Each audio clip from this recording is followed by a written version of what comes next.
The Secrets of Disney is brought to you by the Star Quest Production Network and is made possible by our many generous patrons. If you'd like to support the podcast, please visit sqpn.com/give. Ladies and gentlemen. What's there, Mama?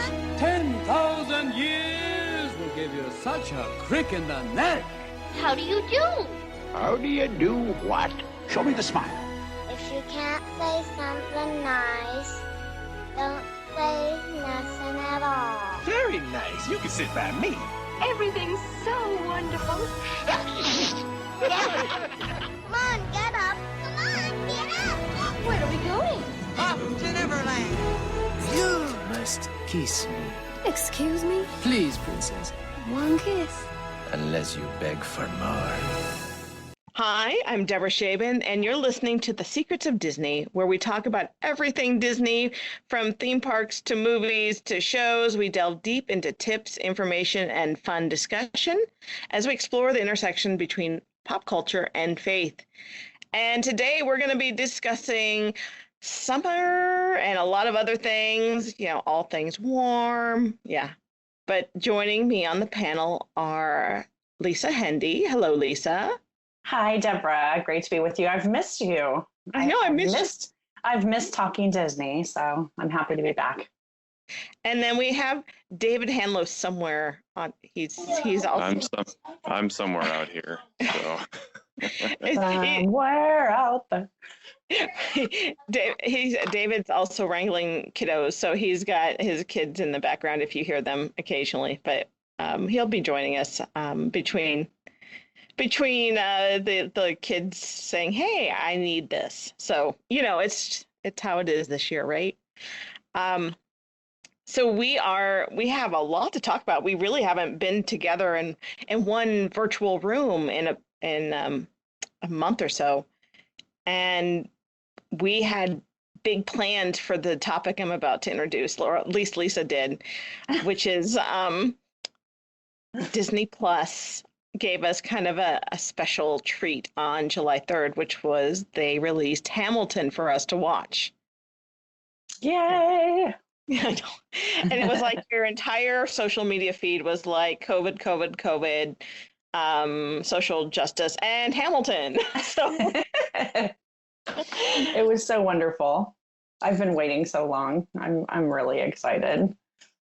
Did you watched it in the actual live play form, right? Yeah, I saw it performed in Chicago live with my sister and her family, and I've been listening to the soundtrack pretty much nonstop since it was released. At the time that the play initially came out, my son Eric was living in New York City, and for one of his early Christmas presents there, we gave him a ticket to Hamilton back when you just couldn't get them. We got one and we gave it to him for Christmas. And I think this is how I know that he would end up marrying the girl he was dating at that time, because he was working as an investment banker and he ended up having to work the night of the play, and he gave his ticket to his then girlfriend, now wife, who had actually never even listened to the soundtrack and really didn't know anything about it, and was sort of like, yeah, I guess I'll go. And, so we were like, oh, but I've been listening for so long. And then I got to see it last summer. And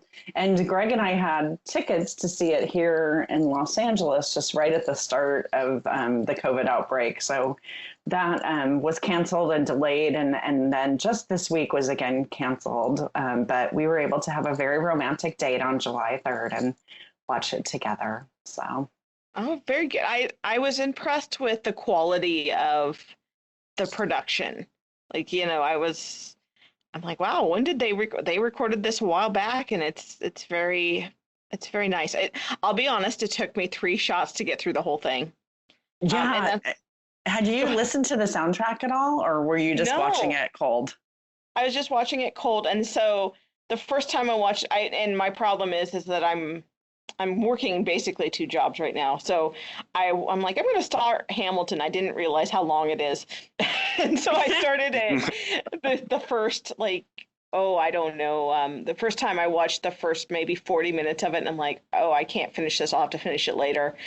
And then I got a week later, I'm like, okay, I guess I'm gonna start over. And I started, and I literally stopped at the same point I started the second time, first time, second time. And I'm like, wow, I need to really devote myself to some time here. And so finally I did. And I gotta say, I liked the second act better than the third, or than the first. So that might have had a lot to do with it. I loved the characters of Thomas Jefferson. I liked the villains. I liked King George and Thomas Jefferson. Yeah, that's so funny. Did you see it, David? You can always tell a good show by it. I've been trying to, I've been trying to block out time to see it in its entirety. To Deborah's point, and it's just not there. That much time isn't there. I'm gonna have to just suck it up and take it one piece at a time. That's okay though. I think it's actually kind of a good way to watch it. If you do that, you might want to turn on. If you're, a couple of recommendations for people that are watching it for the very first time. The first thing is consider turning on the closed captions so that you can actually see the words. The dialogue as sung is so fast that a lot of people don't have any idea if they're just watching it cold the first time. They don't have any idea what's going on, especially the first half. There's just so much action in the dialogue. And so consider that, or you can watch maybe one number at a time. And there are all kinds of Wikipedia things for the show that actually break down scene by scene. And they talk about kind of the historically accurate information and then what's happening in the show. So you could take it in like 15-minute segments and do that and have a whole semester of studying Hamilton. It's so funny to see it in play form and then to see the movie though, because the movie really, you get the close-up expressions. I think so many people said King George was their favorite. His facial expressions are just incredible in the show. He spits a lot. Yeah, there is a lot of spit flying around, which is also like, oh, maybe that's why they don't want us singing in church. If there are that many droplets flying. Well, and part of me is like, is that on purpose? Like, is he doing that on purpose, or is that like he just needs that much breath support for that particular role? So that's where I was like, is that part of his character? Maybe. I don't know. I could see that. But you know what they did, and this is going to be a weird segue because Muppets redid the entire first act of Hamilton. Oh, you're kidding. No, it is. I'm like, first of all, where is that? I will put it in the show notes. I'll have to, I'm going to write myself a note. But you can find it on YouTube. But it's like they did. So Kermit is Alexander Hamilton, obviously. And then Animal is King George. Ah! And funny. It's really quite funny. But it's also bizarre because, when you're doing satire like that, or you're doing, would you call it satire? I don't know. But anyway, when you're doing satire like that, it's only usually in small doses and not an hour in I don't know how long. Like they went to town. Yeah, I think it's funny. I mean, it's such a now that it's actually out and so many people have seen it, you see all the cultural references that are happening now. And I feel like that it was really nice to have it around the 4th of July because a lot of families were home and it was something that you could do together, to maybe if you couldn't be out watching fireworks or something, you could watch that day. And I don't know, I'll go back to that. I know a lot of my friends who went and watched because they couldn't go out to the normal shows or anything. Mm-hmm. So yeah, that was perfect timing. So yeah, so now half my friends are talking about things that quoting things that I know they're Hamilton quotes, but now I need to just I really need to watch this show. Well, and here's the other thing too that we can, since we're talking about Muppets and Hamilton, we'll start talking about something else coming to Disney Plus at the end of this month. So July 31st, Muppets Now is coming to Disney Plus. So it's a brand new 6-episode season.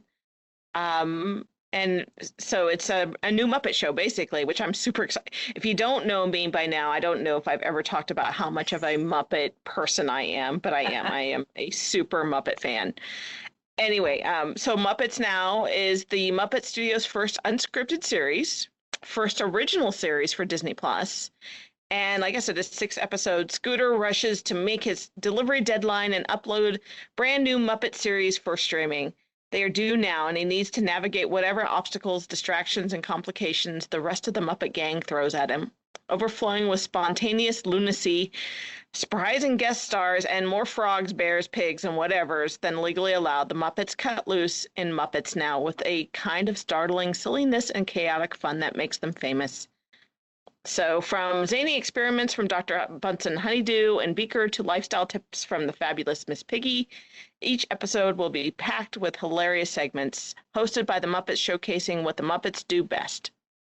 So I will also Does it say if it's what it's rated? Because I'm so curious about, I hope they just make this family friendly. So often, you know, there's something like that and you think it should be something David should be able to watch with his kids, and then it's not. Oh, yeah. Well, and that's the thing. Hoping. Muppets are usually PG, I would say, even more so. They've always been kind of PG. If you've ever gone back into the 1970s when Jim Henson started the Muppets, there were some pretty risque things that they did back on the Muppet Show. Like I know they did Lydia the Tattooed Lady, and I was like, wow, that was pretty risque for you know, even though it's a song that was popular for a certain generation, it was kind of risque. And there was a couple other bits they did where I was like, wow, they probably wouldn't get away with that now, but you know, back then. And then, you know, Muppets Now, you know, when they did the ABC did the last Muppet series about 5 years ago, I think. It was a little more adult, and I didn't appreciate it as much because they lost their innocence. There's one thing I love about the Muppets from Jim Henson's point of view is a lot of innocence into that. And maybe do your kids know the Muppets? They know them from Sesame Street, but yeah, I've tried to. They really like I managed to get them to sit through like the intro of the classic show, and they're like, where it shows all the Muppets, and they're like, there are that many Muppets. I'm like, you have no idea, kid. You gotta watch all of them. I don't know, Deborah. I don't know if I'm up to your level, but yeah, I always watched the original show, and when it came back on reruns and came on streaming, it is pretty PG, but so it's stuff that I can watch with my kids, but just they have just enough zingers in there to keep the adults engaged. And yeah. And like even like, you know, someone who wouldn't normally be a PG character, they had Roger Moore's James Bond there once, you know, and they focused on the sci-fi ray guns and stuff instead of the blatant womanizing, but they kept it fun. So. Yeah. Well, and that I think that was what made it. I think that's what made it popular was, you know, it was something you could sit down and unlike certain other kids shows where you kind of have to suffer through it as an adult, like Barney the dinosaur, you know, that places how old I am, where I was like, that is the most annoying thing. Okay. But you'd probably sit through it just for your kids. I'm sure there's a lot of shows like that. Relating back to the Hamilton thing, we should probably mention that in case you haven't watched Hamilton yet, we've been talking about, families sitting down and watching it together. It's rated actually PG-13. They took out 2 F words from it, but there's definitely some kind of adult themes going on that will probably go right over your kid's head. But definitely, you know, it's some adult content, including infidelity. Well, that caught me by surprise, by the way. I was just like, wait, what? Oh, I didn't know about that. Right. So in a way, it kind of reminds me. Well, it's not the same thing, but it reminds me of the Flintstones, where that was a primetime show back then, and now it's marketed for kids. But that was actually that show was supposed to be watched by adults. It wasn't like bad content, but it wasn't content it was supposed to be content anyone could watch during primetime. Right. Yeah, it's hard Yeah. One other thing I was just thinking of was, when I thought we were recording last week, I was really excited because July 17th, which was supposed to be the reopening day for Disneyland, and it was also Disneyland's 65th birthday. Of course, we did not get to reopen here, and who knows when that will happen. But I watched a show that was on Disney Plus last week that was Walt Disney the week before Disneyland was originally opening. And he kind of gave like an overview of the construction. It's really awesome. It's 55 minutes long, and it's all old classic black and white footage of the park being built, and lots of the original animation is highlighted. But that show has a PG rating, and you know why? It's because of tobacco use, because he's smoking like a chimney through the entire thing. Things you don't see on TV anymore. Hosts smoking. Where did you say you watched that?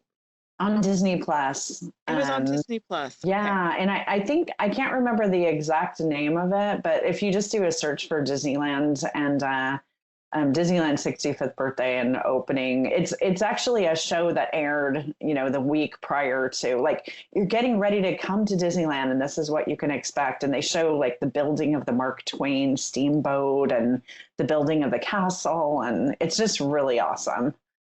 There's a lot of really cool stuff. I think I might have watched that, to be honest. I watch a lot of Disney stuff, so it kind of all blurs together. But one of the things that is interesting is that they had problems the first opening day because there were counterfeit tickets roaming around. So they had way more people coming into the park than they were ready for. So their opening day 65 years ago was like, oh, we have counterfeit tickets. And so you had to honor the counterfeit tickets. And traffic was backed up for miles.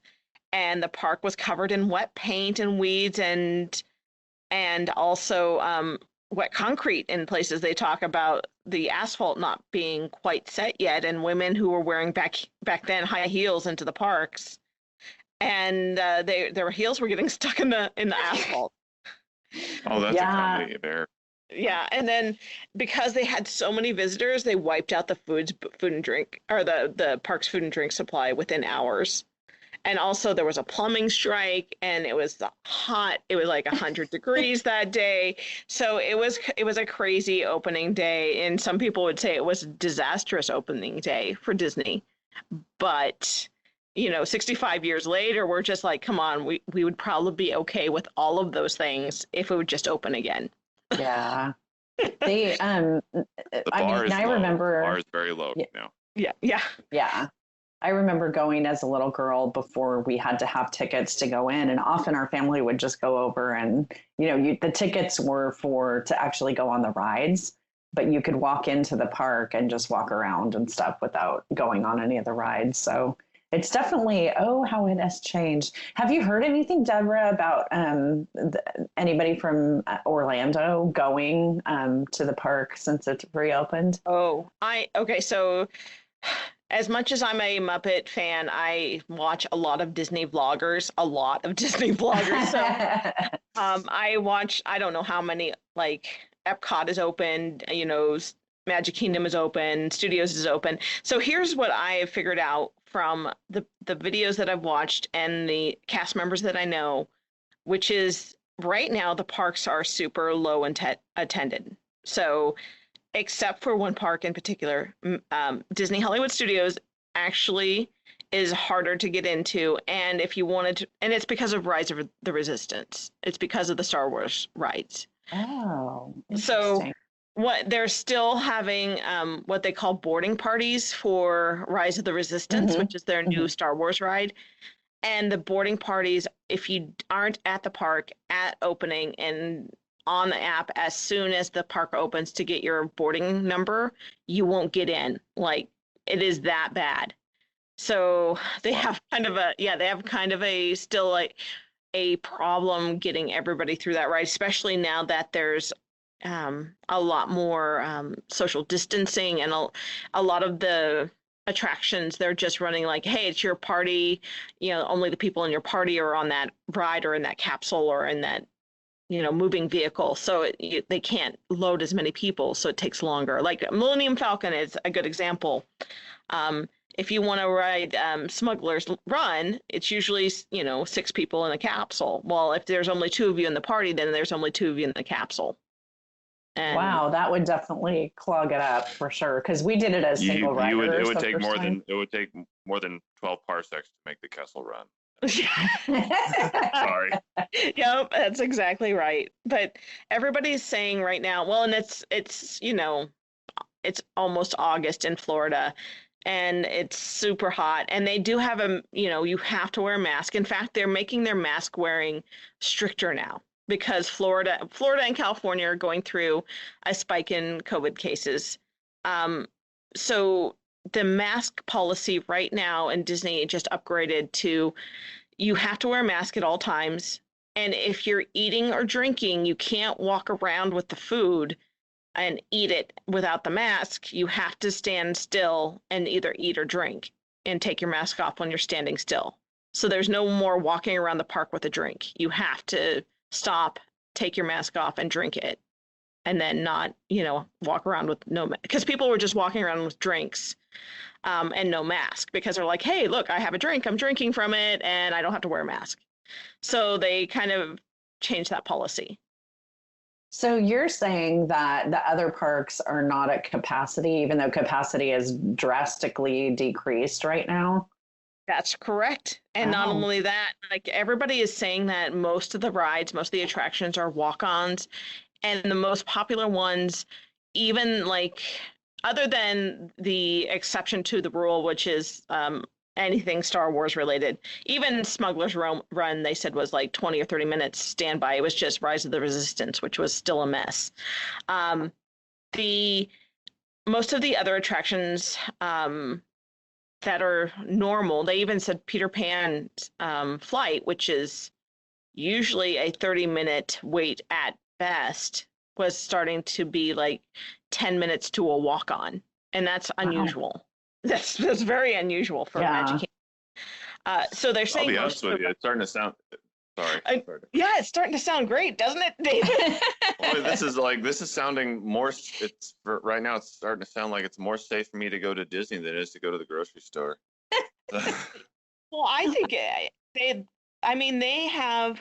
Disney's always been known for their cleanliness anyway, but they really heightened their cleanliness efforts. Obviously they have, if you're going to the parks and you're going right now, they just re-enhanced their bag check area, to include temperature screening. And now they have touchless bag check. So it's X-ray.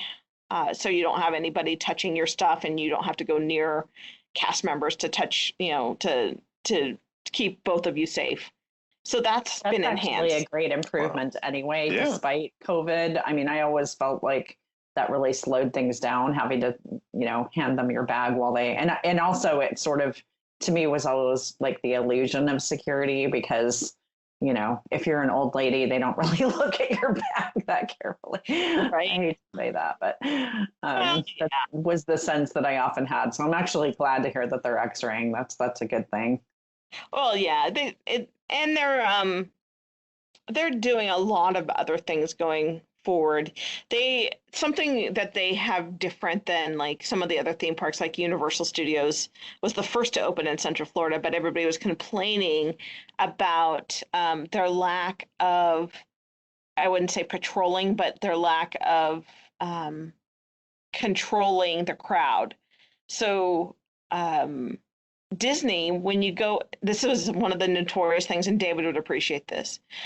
So Disney Springs opened first, which is their shopping center.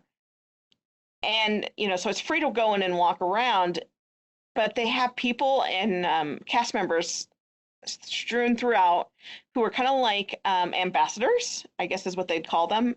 And they remind you when you enter their space, basically that space that they're in, to, there's hand washing stations everywhere. And then there's sanitizing stations, and to keep 6 feet apart from others. But they also brought in stormtroopers to stand above one particular section of Disney Springs. And they're like pointing to people in the crowd, like, hey, you there, put your mask back on, or, that's awesome. So, but it was, the crowd loved it, but that it was a great way to kind of point out people who weren't complying, like, hey, 6 feet from your, the people in front of you, or that's actually genius, because when you're in that section at Disneyland, they come out regularly, and they definitely, with kind of tongue-in-cheek comedy wise, provide like, their services. So I could definitely see how that would be effective, except that people flock to them when they start doing it. So it's like, if you want people dispersing, maybe not so much. No. Well, and here's the other thing they're doing, that I heard one of my favorite Disney vloggers talk about. So he was at Epcot, and they brought out Winnie the Pooh, and he was out in the grassy area where guests were not allowed to go, and he was just wandering around kind of being Winnie the Pooh. And I'm like, oh, that's kind of neat. And I don't have to wait in line to see him. I just see him frolicking out there, and he waves at me and blows kisses, and then he goes back in. And the guy's like, you know what? I think I like this better than standing in line and having him pose for pictures. It's kind of fun. And they said Anna and Elsa, and this is Epcot, Anna and Elsa came out and walked the entire length of the World Showcase, which is 1.5 miles. Wow. But, as a parade, as opposed to, being mobbed by little 3-year-olds. So they were still safe, but everybody got to see them. That's nice. That's great. It's cool to see how they're kind of reinventing things. I'm sure it's challenging, and every day they probably figure out new things, but it's great that they're trying. And I hope we can open out here soon, although I expect that it's not going to be anytime soon based on how things are going right now. Ooh, I just thought of a slogan they can use to enforce masks. What's that? They just have a picture of a stormtrooper with his helmet and his mask on, saying, "Be like a stormtrooper. You won't catch anything."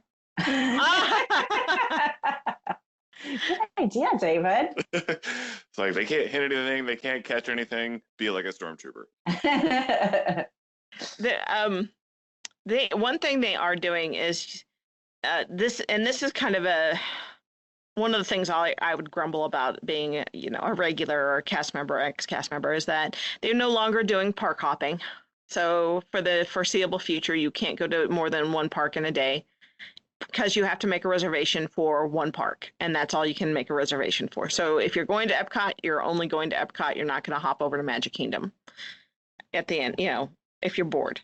Have you heard anything about adjustments to annual passes? Because that's one thing I've wondered about, is if you purchase an annual pass, and you just lost, well, out here, the people are going to lose 6 months probably on their pass. Are they being extended? They are being extended. For Walt Disney World, I know they are giving them options.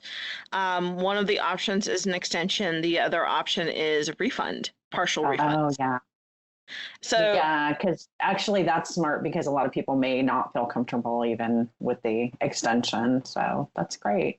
Yeah. I actually, as weird as this sounds, I might actually buy an annual pass this year. And it's mostly because I feel like I have more time to go to Disney if I can get there.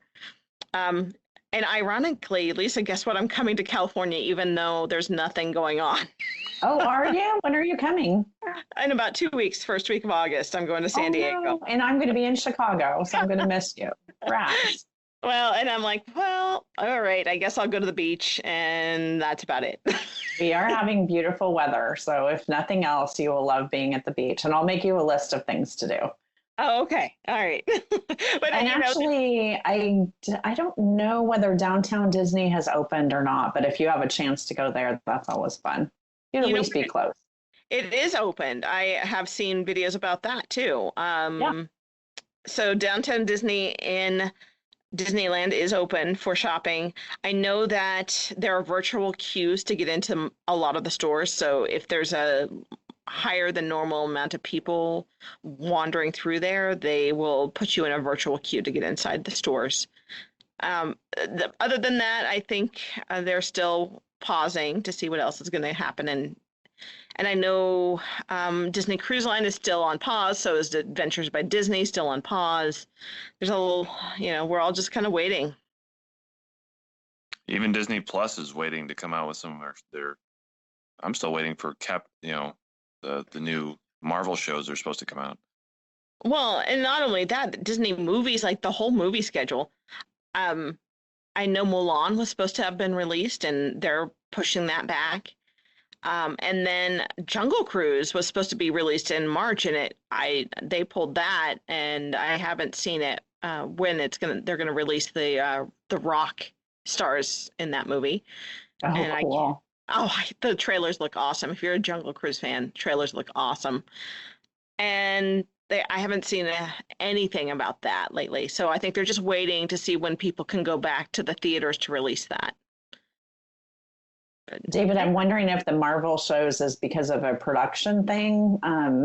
Because the other thing that's happening out here is production has been really impacted by, social distancing needs and closures and stuff. Oh, I'm sure you're right. It's just, because how, there are some productions that are trying to resume in a quasi bubble, but it's hard. Mm-hmm. One thing, I guess we've all had to like reconfigure what we do for vacations and for entertainment and all that. That reminds me, we were going to talk about summer, and I always think of Olaf, like, I can't wait, all things hot and yeah. But so what are we doing this summer? What are you doing instead of, what have you done? It's almost the midway point of summer at this point, or actually past the midway point. David, it's really should hard go to believe first. for us right now. What did you say, David? Can you ask that question again? Oh, sorry. What are you doing this summer? How are you celebrating summer with your kids, other than what you're doing right now? Yeah, i.e. being with the kids. We're just I am terrible at backyard stuff, but we are, thanks to my wife's creativity with Pinterest and Etsy, she's found some landscaping things I can do. So we've turned parts of the backyard into little Hot Wheels ramps. We've added a little inflatable pool, added some patio space. So we're making our backyard kingdom as magical as possible. That sounds awesome. The Hot Wheel ramps, I kind of want to see a picture of it. But I don't know. Are they, have the kids tried them out yet? Did we lose him? Quite possibly. And I'm muted. Muted. There he is. I'm muted. But yeah, it's just some pavers and some gravel, and I'll send you guys a picture. But, oh well, I mean, I posted one last night where Gabe was actually playing dinosaurs on it the other day. Oh well, that works too. But so that's nice. You get a little backyard fun. I know a lot of people are going camping this summer and to a lot of national parks. I can email that to you guys, but we're trying to have as much fun as we can. Yeah, Lisa, what are you doing for summer? Well, it's funny because it feels so weird to me to be just home nonstop. I mean, I travel so much usually. And so this has been at first I thought, oh, well, it'll be like a staycation, but all the places that I would go to in LA are closed, like all the museums that I want to go to and different things everything's closed. So I'm spending a lot of time in my yard too. It's like backyard or front yard. That would be the choice for the day. But then the other thing is we have the beach, and I'm a huge beach fan, and I could just go to the beach every day. So I've been spending a good amount of time walking at the beach. But even there, you actually have to be sort of careful. And our beaches have been periodically closed because you get these big crowds of people who are not masked, and it can be like too many people in too small of a space. So I choose my beach days carefully. And I'm a masker. I mean, I'm married to an ER doctor, so it's as reflexive as putting on my shoes now when I walk outside. Just put on a mask. But the beach is always here, and it's lovely. So, yeah, I know. Over 4th of July, I went to a very remote cabin in Missouri next to a river. I know a lot of people who are doing a lot of camping and a lot of going out to cabins and state parks. I know, and I live in the Midwest, and David and I both live in Nebraska, and a lot of people are going out to different parts of Nebraska. We don't have a population problem and social distancing is a little more easy in Nebraska than it is in California or Florida. So finding remote places in Nebraska is pretty easy right now. So I'm loving seeing all the people who are in RVs too. That's been really fun to see all the people who are taking their families on RV trips. So awesome. Doesn't it remind you of your childhood in a sense? Yes. Like, yeah. Absolutely. There's one very epic summer in our family where my dad got laid off right before the 4th of July in 1776, maybe. I'm sorry, 1970s, the bicentennial year. And it was maybe like a week or two before. And so he decided, we had a motorhome, and he decided we're going to go on an epic road trip to Washington, D.C. for the bicentennial. And we went all over the place that summer. And I have so many good memories of, just great camping memories. So if you could do that with your family, it's a great thing to do. Right. And in this day and age, a lot of people are working from home, and, that translates to working from anywhere.